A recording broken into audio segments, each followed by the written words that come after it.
朋友们，如果你家里有父母已经接到了美国团聚，或者你自己正在为一张绿卡苦苦排期，那么今天福寿人生要聊的这件事，你可得把耳朵竖起来听好了。2026年，也就是明年，有一项即将落地的移民新规，它就像一把悬在许多华人家庭头上的刀，可能会彻底改变咱们整个家庭在美国的生活轨迹，一点都不夸张。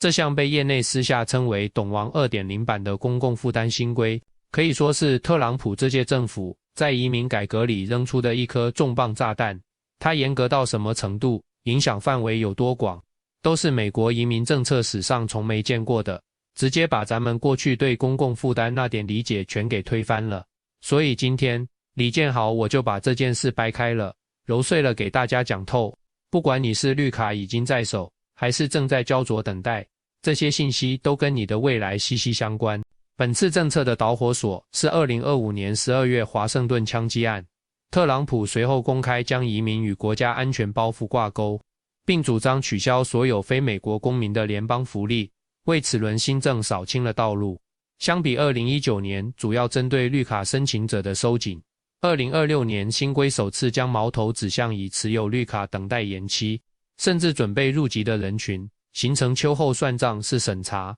移民局官员也承认，此次审查的广度与严苛程度前所未有，核心在于公共负担定义的扩大，以往模糊且侧重现金福利。而根据国土安全部去年11月的拟议新规，医疗补助白卡、住房补贴等非现金补助也首次被明确列入负面清单。这意味着移民官将综合评估申请人在医疗、住房等多方面对政府资源的依赖。更关键的是核查手段的强化。美国卫生与公众服务部已宣布与国土安全部、移民局等部门实现部分数据共享。移民局可通过系统直接核查申请人使用联邦补助的记录，瞒报几无可能。虽然此举因隐私争议可能面临法律挑战，但技术通道已就位。总之，新政审查更严，范围更广，核查也更精准，对所有非公民的福利使用构成直接影响。美国政府此次严控福利，核心是财政压力。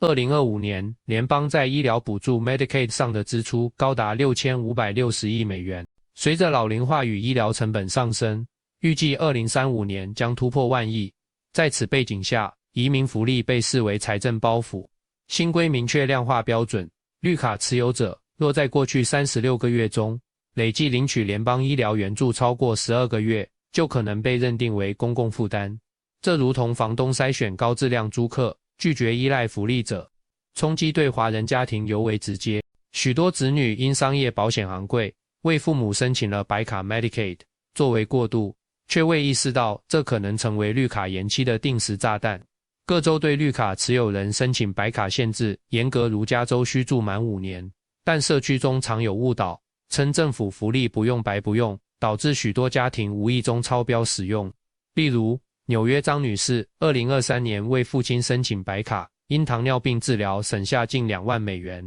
但2025年底新规风声传出后，她发现父亲白卡使用已近20个月，远超12个月红线，未来可能面临补缴医疗费及绿卡被拒的双重风险。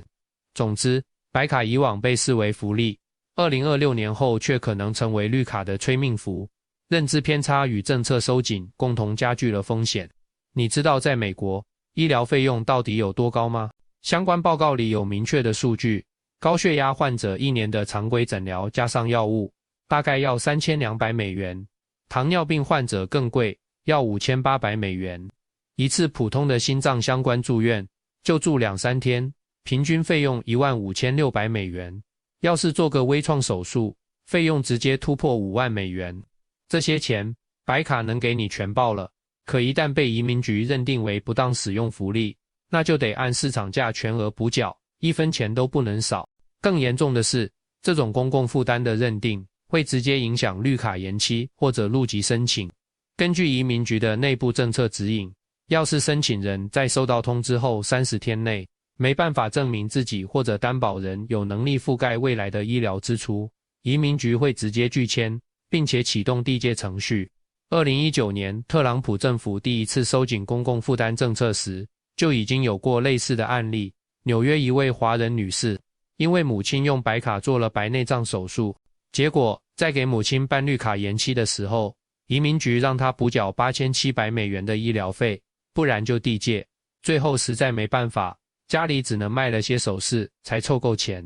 而2026年的新规执行力度只会比当年更大，因为它会翻旧账，不管你是3年前用的白卡，还是现在正在用，只要落在那36个月的核查期内，统统都会被算进去。可能有人会想，大不了就回国吗？但你要知道，递借记录带来的长期影响，远比你想的更严重。根据美国移民与国籍法的相关条款，因为公共负担被驱逐出境的外国人，会被列入一个永久不得入境的观察名单。以后不管是想申请探亲签证、旅游签证，还是想再申请绿卡，都会因为这个记录而被优先拒签。对于一个华人家庭来说，这意味着什么？可能意味着父母被迫分开，比如父亲还拿着有效的绿卡留在美国，母亲被递借后就再也无法入境团聚。更现实的是，很多依赖白卡的老人本身就有慢性病，回国后没人悉心照顾，医疗条件也完全不同。子女夹在中间，一边是几十万的补缴款，一边是父母的健康和难以割舍的亲情，真的是左右为难，根本没法选。这里李建豪必须给大家澄清一个很重要的认知误区，并不是所有使用白卡的情况都会触发风险。新规里明确排除了紧急医疗服务。根据相关法律，绿卡持有者如果面临生命危险，接受的紧急医疗救助是不会被计入公共负担考量范围的。比如家里老人突发心梗送急诊，抢救期间用了白卡，这种情况是安全的。但很多中介会故意隐瞒这个关键的区别，不管什么情况都推荐你去申请白卡，这就需要咱们自己多长个心眼，擦亮眼睛去分辨了。而且2026年新规的影响力远不止于父母这辈的绿卡持有者，它的辐射范围已经延伸到了年轻的华人家庭，尤其是那些拿着 H-1B 工作签证正在申请绿卡的年轻人，还有那些为配偶、为孩子申请过福利的家庭。这部分人的风险主要来自于对家庭福利关联性的认知不足，总觉得孩子是美国公民，他用的福利跟我申请绿卡有什么关系？但新规彻底打破了这种想法。美国移民局在公开回应里说得很清楚，审核绿卡申请时，会把申请人家庭的整体经济状况当作核心评估因素。就算福利的直接使用者是你那个美国公民身份的孩子，移民官照样会质疑你作为家庭经济支柱的立足能力。这种审核逻辑在实际案例中已经显现出来了。相关报告显示，2025年以来 ，H-1B 持有者在申请绿卡时收到的补充证据要求数量比往年大幅上升，其中近30%都跟查家庭福利使用情况有关，比如让你解释为什么给配偶申请了 WIC， 为什么给孩子申请了 Medicaid。硅谷就有个程序员小赵遇到了这个问题。他28岁，拿着哈萨突北年薪12万美元，听起来不错。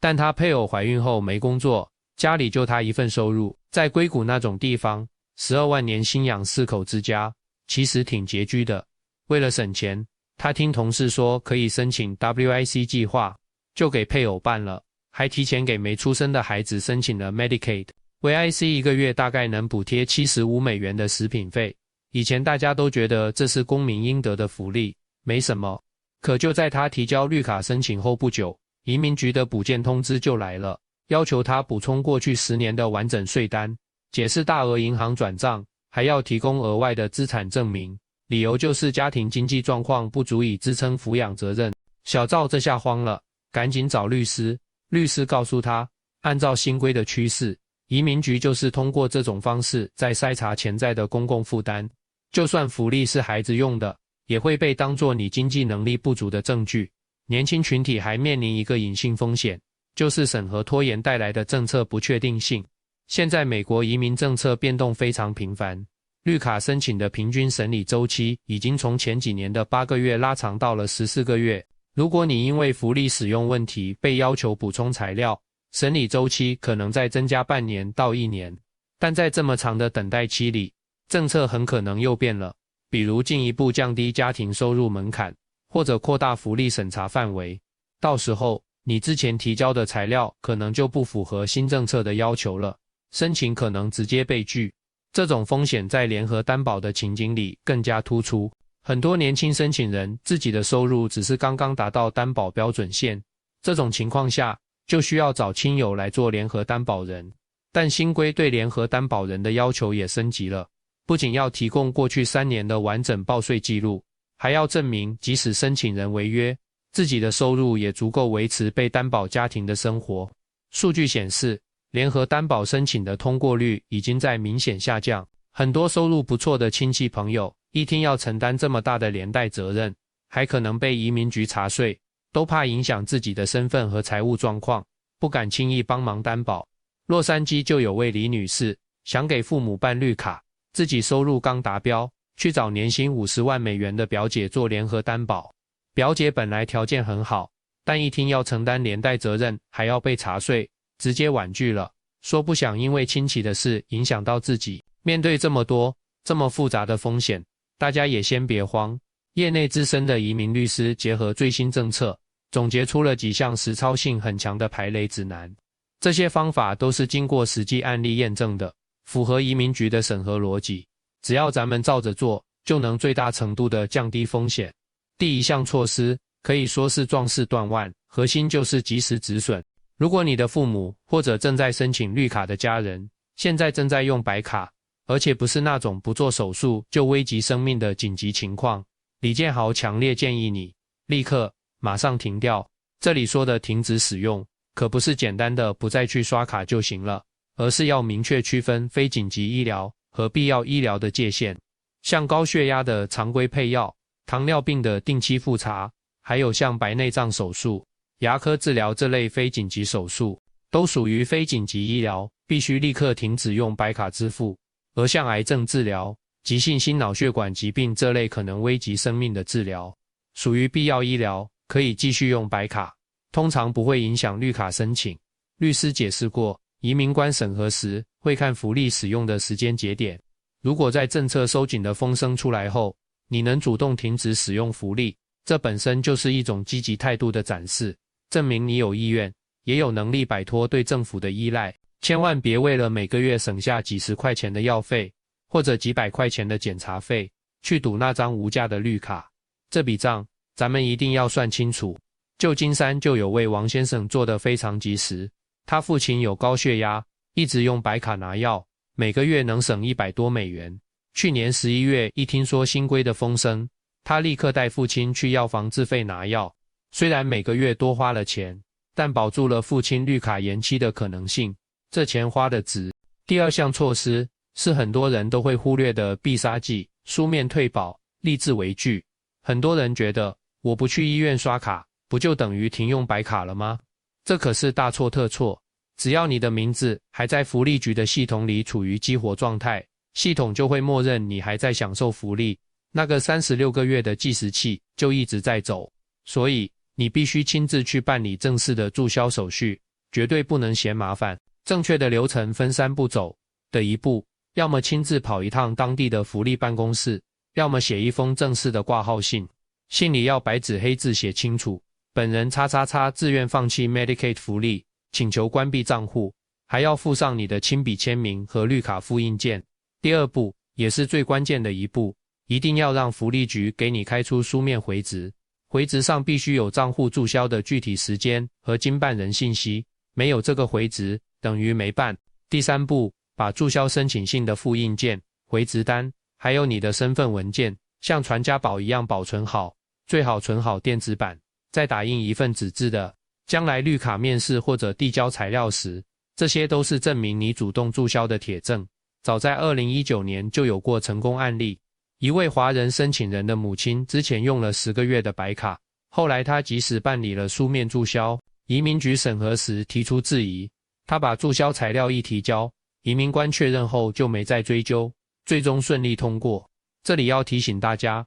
不同州的注销流程不一样，有的要求当面签字，有的可以通过线上系统，但不管用哪种方式，拿到那张书面凭证都是核心。第三项措施就是主动秀肌肉，给移民官吃一颗定心丸。新规的核心逻辑是什么？就是怕你没钱，怕你赖上美国政府，那咱们就要反其道而行之，想尽一切办法证明自己有钱，或者有赚钱的潜力。对于给父母办绿卡的家庭，子女作为担保人的税单是重中之重。如果你的收入只是刚过线，或者收入不稳定，那一定要找一个强有力的联合担保人。联合担保人的要求很严格，过去3年的年收入不能低于贫困线的 200%， 自己没有任何福利使用记录，在美国还要有稳定的资产，找这样的人不容易，可能得求亲告友，甚至需要给人家一个大红包表示感谢。但李建豪告诉你，这笔钱花得值，他买的是你全家身份的安稳。除了担保人，给父母买一份商业保险也是巨大的加分项。根据相关数据，65岁以上老人的基础商业保险，一年保费大概$3800。虽然比白卡贵，但能覆盖 80% 以上的常规医疗费用。把这份保单附在绿卡申请材料的最前面，这就是一种无声的宣言，我们自己能承担医疗费用，不用政府操心。另外，银行的存款证明、房产证明这些资产材料也都要准备好，形成一个收入加保险加资产的3重保障体系，让移民局彻底放心。第4项措施是针对那些已经用过白卡或者家庭福利的人，也就是善用解释性，化解过往记录的风险。这里的核心是讲故事，但不是狡辩，要用合情合理的理由，争取移民官的理解。解释性的写法有个固定的逻辑框架，先诚实地承认事实，再说清楚当时为什么不得不使用福利，最后重点证明你现在已经纠正了这个问题，并且有能力不再依赖。千万别写我不知道政策，或者都是中介误导我，这种推卸责任的话，这只会让移民官反感。举个例子，如果你的父母曾经因为突发疾病用了白卡，解释信里就要写清楚发病的具体时间，当时情况有多危急，刚到美国不久，确实不熟悉商业保险的购买流程。医院的社工建议可以申请白卡救急，才填了表。当时家庭年收入只有 X 万美元，实在负担不起巨额抢救费。但是现在我们已经给父亲买了某某公司的商业保险，家庭存款也达到了 XX 万美元，完全足够覆盖未来的医疗支出。然后把当时医院的急诊证明、那时候的收入证明、现在新买的保险单、存款证明，统统都附在解释信后面，形成一条完整的证据链。移民局在审核指引里明确说过，对于具备合理理由的临时性福利使用，且已采取纠正措施的，不会单独作为拒签依据。去年10月就有成功案例，一位华人申请人的母亲用白卡住过院，他提交了这样一份详实的解释信和证据后，移民局直接通过了绿卡延期申请。要注意，解释信最好由申请人本人或担保人签字，并做一下公证，确保法律效力。除了这些具体的操作，应对新规最核心的心态，在于拒绝侥幸，重视细节。咱们华人家庭一定要彻底改掉别人都这么干就没事的想法，深刻理解现在美国移民政策经济审核优先的底层逻辑。特朗普政府上台后，移民政策已经从过去带有一点人道主义色彩的接纳，完全转向了经济贡献导向。有政府高官公开说得很直白，联邦福利应优先保障美国公民，有限的资源要用在能为美国经济做贡献的移民身上。在这种导向下，任何专福利控制的行为都可能成为审核中的致命伤。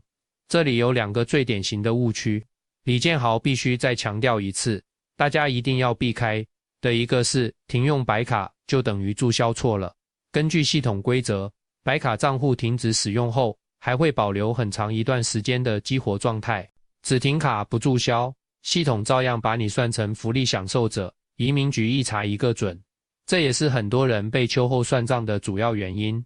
第2个误区是子女是美国公民，用福利不影响我。再强调一遍，移民局审核时是把家庭当一个整体看的，孩子用了福利会被视为家庭经济压力大的证据，进而怀疑你作为申请人有没有在美国立足的真正能力。重视细节还体现在要把握政策的地域差异。美国每个州对新规的执行力度和配合程度都不一样，咱们可以根据自己的情况合理规划。比如加州、纽约州这些移民友好州，已经明确表态不会主动把本州的福利使用数据交给移民局，还会给移民提供免费的政策咨询。而像德州、佛罗里达州这些保守州，已经和联邦政府建立了全面的数据共享机制，查得特别严。这种差异带来了实际的操作空间，比如半书面退保，在加州可能允许线上提交，马上拿电子回执，在德州就可能必须本人去办公室当面办理，等上好几天。这些细节直接影响你操作的效率和证据的完整性。大家一定要提前查清楚自己所在州的具体政策，另外还要紧盯政策时效。2026年新规的最终执行细则预计今年3月才会发布，现在的拟议新规还有调整的可能，所以一定要及时关注官方渠道或者权威移民律师的解读，别被乱七八糟的错误信息误导。去年12月就有媒体误传所有 Medicaid 使用都会被追责，后来专业律师解读官方补充说明，才澄清了紧急医疗除外的规则，帮很多家庭避免了不必要的恐慌。除了个人层面的操作，行动起来，社区互助已经成为华人应对新规的一股重要力量。对于已经用了白卡或者家庭福利的家庭，现在最紧迫的是3件事。第一，马上想办法查清楚家人白卡的累计使用时长和涉及金额，做到心中有数。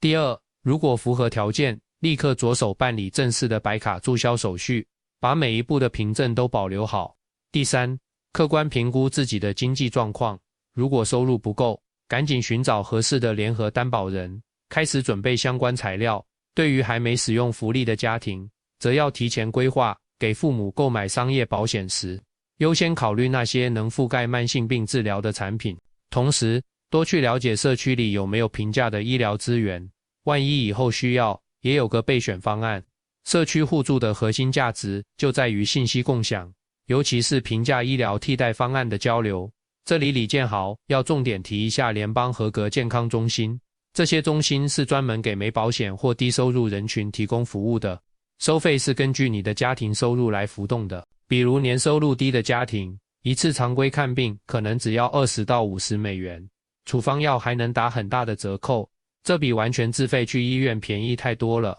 这些中心在很多华人聚居区都有，还能提供中文服务，不仅能看病拿药，还能帮你衔接商业保险。面对复杂政策，切忌自行揣测或轻信非专业人士，寻求资深移民律师协助是规避风险最有效的途径。数据显示，有律师协助的绿卡申请通过率远高于 DIY。选择律师时，应专注移民福利领域且有处理华人案例经验者。此外，全美多地华人组织已设立免费咨询点，提供记录查询与流程指导，可善加利用。2026年公共负担新规虽严，但仍有应对空间。关键在于立即停止非紧急的白卡使用，办妥书面注销并保留凭证，以收入、保险及资产证明经济能力。如有过往使用记录，则需诚恳撰写解释信。同时保持关注政策动态，善用社区资源与专业支持。华人扎根海外，凭的是韧劲与细致，只要充分准备，材料扎实，便无惧挑战。政策细则可能仍有微调，请持续留意。若身边亲友面临类似困惑，请将信息传递给他们。在变动时期，我们更需抱团取暖，互通有无，共同守护来之不易的生活。